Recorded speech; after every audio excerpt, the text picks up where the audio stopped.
Quiero darle las gracias por su predisposición para escuchar la palabra de Dios sobre un tema bastante interesante como lo es la oración. Primero recuerde que la oración es una herramienta esencial para la vida del cristiano y al mismo tiempo representa un desafío para nuestra vida, porque dedicamos más tiempo a otras actividades o incluso a la propia lectura de la palabra de Dios, pero poco tiempo dedicamos a orar. De hecho, para orar necesitamos aprender cómo se hace. Y esta es la cuarta lección en la cual hablaremos sobre la oración bíblica. Anteriormente usted podrá haber escuchado las lecciones sobre la oración que nosotros hemos dado, como primero el término de la oración y cómo se explica en la carta de Timoteo. También hemos visto de algunos problemas que enfrentamos a la hora de orar y también hablamos como una tercera lección del lugar que ocupa la oración en el ministerio. Esta cuarta lección hablaremos entonces sobre la oración bíblica. Antes que todo, y explicar sobre la oración desde la perspectiva de la Biblia, quiero que usted tenga en mente que Dios escucha las oraciones y que no necesitamos ser simplemente cristianos para orar. Orar es algo que cualquiera persona puede hacer sin importar si es cristiano o no es cristiano. Dios escucha las oraciones. En Juan capítulo 9, versículo 31 dice: Sabemos que Dios no oye a los pecadores, pero si alguno es temeroso de Dios y hace su voluntad, a ese oye. Lo que Juan dice acá, capítulo 9, versículo 31, específicamente está diciendo que Dios no oye a quienes están practicando continuamente el pecado. Eso corrobora juntamente con la primera carta de Juan, donde habla del pecado de muerte, en el cual Juan pide que no se ore. Bueno, pero ese es otro tema, Y nosotros queremos hablar es de la oración bíblica, y lo que estamos tratando de entender primero es que todos podemos orar. Dios oye las oraciones que nosotros elevamos. Ponga un promedio con su propia vida. Si usted 3 veces al día ora, imagine la cantidad de oraciones multiplicada por cada persona que ora a Dios diaria, cuántas oraciones se elevarían al trono de Dios. Esa es como una especie de ofrenda. Ahora bien, toda esa cantidad de oraciones, Dios las escucha. Probablemente lo hace gran parte al mismo tiempo, pues esa es su soberanía. De que las oye, sí las oye. Responde, sí responde. Pero ¿cómo la responde? Y es ahí donde nosotros entramos en conflicto. Para ello quiero que usted vaya conmigo a un ejemplo de oración en el Nuevo Testamento, sobre todo la oración de nuestro Señor Jesucristo. Vaya a Mateo capítulo 6, en la cual estudiaremos y basaremos esta lección. En Mateo capítulo 6, versículo 9 al versículo 14, tenemos una pequeña oración, pero poderosa oración. Dice: Vosotros pues oraréis así: Padre nuestro que estás en los cielos, santificado sea tu nombre. Venga tu reino, hágase tu voluntad, como en el cielo, así también en la tierra. El pan nuestro de cada día, dánoslo hoy, y perdónanos nuestras deudas, como también nosotros perdonamos a nuestros deudores. Y no nos metas en tentación, mas líbranos del mal, porque tuyo es el reino y el poder y la gloria por todos los siglos. Amén. Lo primero y esencial que nosotros podemos ver en la oración propia del Señor Jesús es lo que Él estableció como una prioridad. Entonces, nosotros necesitamos aprender a establecer una prioridad en nuestra oración. Recuerde que no son, primero, vanas repeticiones, como dice el versículo 7, porque Dios ya sabe de antemano lo que nosotros estamos haciendo. Entonces, primero, establezca una prioridad. Según la oración del propio Señor Jesús, la prioridad que Él estableció se encuentra en el 9 y el 10. ¿Cuál es? 1. Que el nombre de Dios sea santificado. 2. Que el reino viniese. 3. Que la voluntad de Dios se cumpla, como en el cielo, así también lo haga en la tierra. El Señor estableció entonces una prioridad. De hecho, cuando nosotros leemos 1 Timoteo capítulo 2, versículo 3 al 4, podemos comprender el deseo de Dios con respecto a la humanidad. La carta de Timoteo dice que la voluntad de Dios es que todos los hombres sean salvos y vengan al conocimiento de la verdad. ¿Cuáles son nuestras prioridades entonces cuando nosotros oramos? Pues si nuestras prioridades es acumular cosas en esta vida, usted puede ver en el versículo 19 al 21 del propio Mateo capítulo 6. Está incluido este párrafo allí que dice no hacer tesoros en la tierra. Cuando nosotros leemos también en el versículo 33, el propio Señor Jesucristo habló sobre los alimentos y la vestimenta. Él dijo, mas buscad primeramente el reino de Dios y su justicia, y todas estas cosas os serán añadidas. Así que no os afanéis por el día de mañana, porque el día de mañana traerá su afán. Basta a cada día su propio mal. Establezca una prioridad. La prioridad del Señor Jesús fue la misma prioridad que el Dios Todopoderoso tenía. Uno era entonces la salvación del alma. Cuando usted ore, establezca esto como prioridad. Si es la prioridad de Dios, pues lo debe ser para nosotros también. Santiago, recuerde que él explica en la carta en su capítulo 4, diciendo, pedís y no recibís porque pedís mal, pedís para gastar en vuestros deleites. Sin embargo, Jesucristo acá nos está enseñando a nosotros a orar por la prioridad más importante en esta vida, que la palabra de Dios y que la voluntad de Dios sobre todas las cosas se cumple. Ahí hay un ejemplo entonces de la oración bíblica. Segundo, lo siguiente que nosotros aprendemos de la oración del propio Señor Jesucristo está en el versículo 11. El pan nuestro de cada día, dánoslo hoy. Pida lo que es necesario, no pida entonces abundancia. ¿Por qué esto es un poco extraño? Bueno, porque justamente nosotros, la mayoría de nuestras oraciones está para pedir abundancia y no lo necesario. Nosotros creemos que la abundancia va a solucionar nuestros problemas y a veces debatimos desde ese punto de vista. Sin embargo, cuando usted lee Proverbios capítulo 30, versículos 7 al 9, encuentra maravillosas palabras de Agur, donde Agur ya explica esta idea del por qué pedir lo necesario. Proverbios capítulo 30, versículos 7 al 9. Dice el Proverbios, dos cosas te he demandado, no me las niegues antes que muera. Vanidad y palabra mentirosa aparta de mí. No me des pobreza ni riqueza, manténme del pan necesario. Esta es la idea también que el propio Señor Jesucristo explica en Mateo capítulo 6. El pan necesario. Pida por lo necesario. Agur dice, no me des pobreza.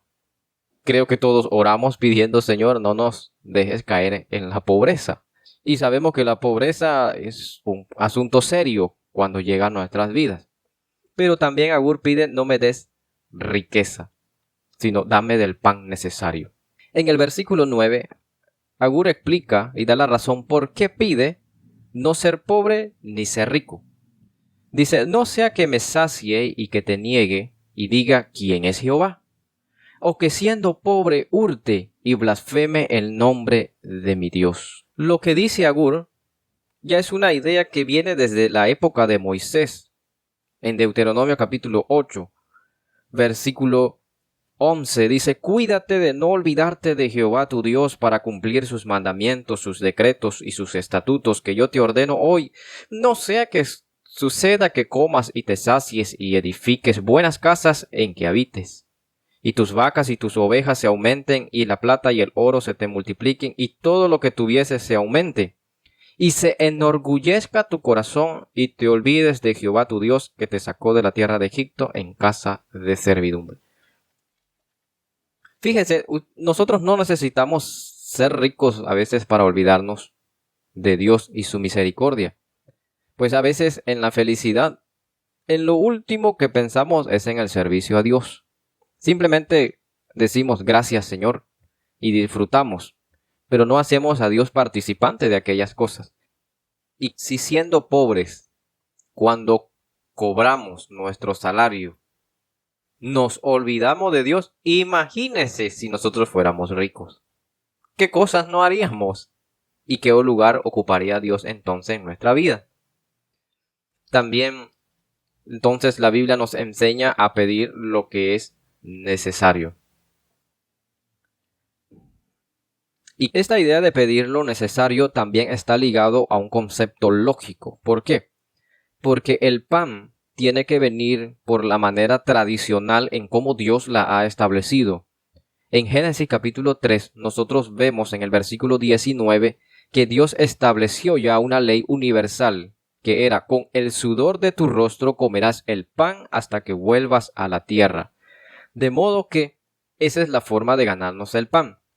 A veces nosotros pedimos también abundancia, pero queremos que la abundancia venga de una forma extraordinaria. Y eso es violar o querer fácil las cosas, pero va en contra de la ley universal que Dios ha establecido para la humanidad desde el huerto del Edén. Pero también, ¿para qué queremos la abundancia? ¿Cuál es la idea de querer tener más? ¿Para qué lo quiero? ¿Para ocuparme en esas cosas? Pues si esa es la idea, pues el Señor Jesucristo dijo: cada día tiene su propio afán. ¿Para qué lo queremos? Si yo pido fuerzas, obviamente estoy pidiendo poder participar en la obra y en el servicio a Dios. Es decir, dedicar nuestra vida también mayormente a adorar y honrar a Dios con lo que nosotros hacemos. Ser luz, ser sal delante de aquellos que todavía no conocen la verdad del Evangelio. Entonces, aprendemos por este momento, primero, que necesitamos establecer una prioridad y al mismo tiempo necesitamos aprender a pedir por lo necesario de una forma lógica y no extraordinaria como nosotros muchas veces oramos. Hasta el momento estamos descubriendo que realmente necesitamos hacer ajustes en la oración. Y una tercera lección que aprendemos de la oración del Señor Jesús es justamente reconocer nuestras faltas. Eso lo vemos en el versículo 12, Mateo 6:12, y perdónanos nuestras deudas. La palabra deuda acá implica pecado, como también nosotros perdonamos a nuestros deudores. No nos metas en tentación, líbranos del mal. La idea acá es reconocer nuestras faltas y tratar de cuidarnos lo más posible del pecado. El Señor Jesús no pecó. Él no pecó, pero nos enseña en esta oración a que nosotros busquemos nuestra mayor necesidad. Nuestra mayor necesidad siempre ha sido gozar del perdón de Dios. Ya sabemos nosotros cómo se hace eso. Acérquese a la Biblia, busque la verdad, pues está disponible. Dios no está lejos de nosotros. Y si buscamos a Dios con sinceridad, Él nos va a mostrar el camino correcto. Y acá también nos dice: no nos metas en tentación. El diablo siempre ha sido astuto, siempre ha sido homicida, mentiroso, y trata de tergiversar la verdad, pues él desea que nadie alcance la salvación. Y eso va en contra de la prioridad que nosotros vemos en este modelo de oración, que es justamente que la voluntad de Dios se cumpla en la tierra también. Entonces, ¿qué podemos decir con respecto a la oración? Hasta el momento, en Mateo capítulo 6, hemos aprendido tres cosas. Primero, necesitamos establecer una prioridad, y esa prioridad es innegociable. La prioridad debe ser que la voluntad de Dios se cumpla. Ese tipo de oración debería ser la mayor razón para que nosotros estemos orando. Lo segundo que nosotros aprendemos de la oración del Señor Jesús es pedir lo necesario, y que eso va acompañado de lo lógico, de la ley natural. Trabajar para poder tener el pan necesario, y tener el pan necesario implica tener fuerzas y poder dedicarnos a las obras de Dios y no a las obras del ocio ni del diablo. También recuerde, la tercera lección que nosotros aprendemos acá es justamente nuestra mayor necesidad, que es el perdón de Dios. pedimos a Dios que nos ayude a soportar las pruebas, nos ayude a vencer las tentaciones y alejarnos lo más posible de Satanás. Ahora bien, hay algunas cosas que quiero tocar antes de finalizar esta cuarta y última lección sobre la oración. Sin duda alguna hay muchas, pero muchas cosas que se pueden hablar, pero hay algunas cosas que quiero sugerir. A veces nosotros simplemente no recibimos porque simplemente no pedimos. Por ejemplo, en Mateo capítulo 7, versículo 7, dice, pedid y se os dará. Cuando a veces nosotros por fin nos decidimos en orar y no se cumple, entonces estamos catalogando que Dios no escuchó nuestra oración o Él no cumple nuestros deseos. Pero eso ocurre 4 veces de los 365 días al año. Y no ocurre así, mi querido amigo y hermano. Y no es así. No es así. Por ejemplo, aprendemos en Lucas capítulo 18 que tenemos que ser persistentes en cuanto a la oración. Pida. Ore.